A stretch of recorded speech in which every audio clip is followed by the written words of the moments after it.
Bonjour et bienvenue dans les Nouvelles Légendaires, le podcast de Radio Alpa qui revisite un fait d'actualité via le prisme de la légende et du folklore.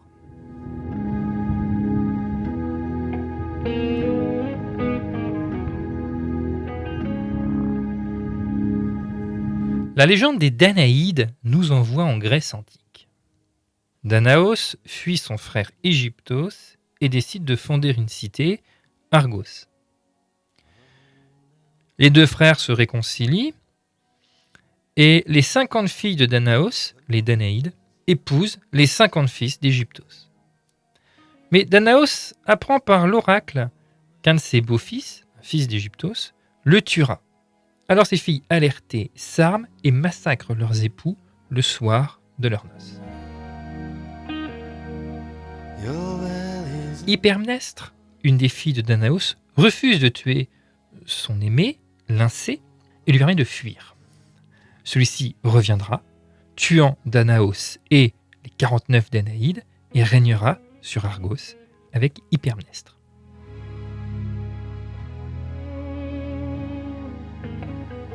Les Danaïdes sont précipités dans le Tartare, condamnés à remplir éternellement des jarres percées, le célèbre tonneau des Danaïdes. La première partie de cette légende des Danaïdes se retrouve dans la pièce d'Échille les Suppliantes. On retrouve aussi la légende des Danaïdes dans le Gorgias de Platon, opposant le destin des Danaïdes à sa vision du bonheur.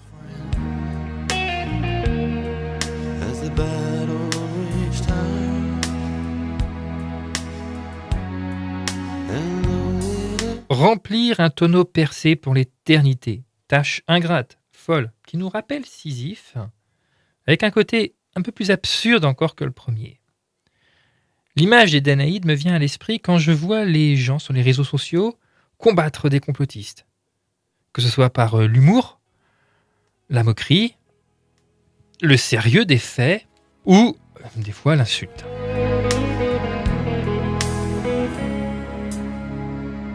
Mission de débunkage le plus souvent jouée à l'échec, car comme l'explique le sociologue Gérard Bronner ou l'historien des religions Samuel Palmer, que je vais citer, les arguments présentés seront pris comme hérésie par les complotistes, car ceux-ci, tel un fondamentaliste religieux en quelque sorte, refusent toute contradiction à son credo, toute action inhérente à modifier son dogme. Bon, ainsi convaincre est donc voué à l'échec. Mais alors que faire alors ? Se battre est-il si inutile que ça ? Non, car même si le tonneau est percé, il faut quand même le remplir, occuper le terrain, mettre du volume à l'intérieur, dire que l'on est là, que l'on se bat, que l'on n'abandonnera jamais ce tonneau au vide de l'obscurantisme. Et c'est ça le combat des débunkers. Il est louable et nécessaire.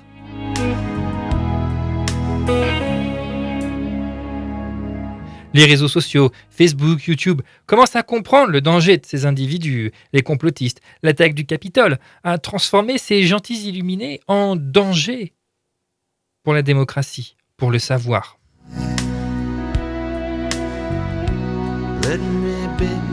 Ces hontes à l'esprit critique le plus basique, leurs chefs de file, tout du moins, disparaissent des réseaux sociaux mainstream pour passer à d'autres.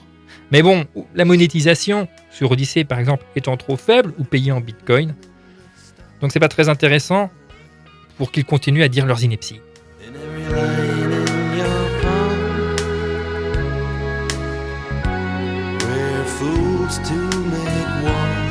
Faire disparaître le tonneau, c'est peut-être ça la solution. En attendant, je vide mon verre à tous ces combattants contre l'obscurantisme et la bêtise.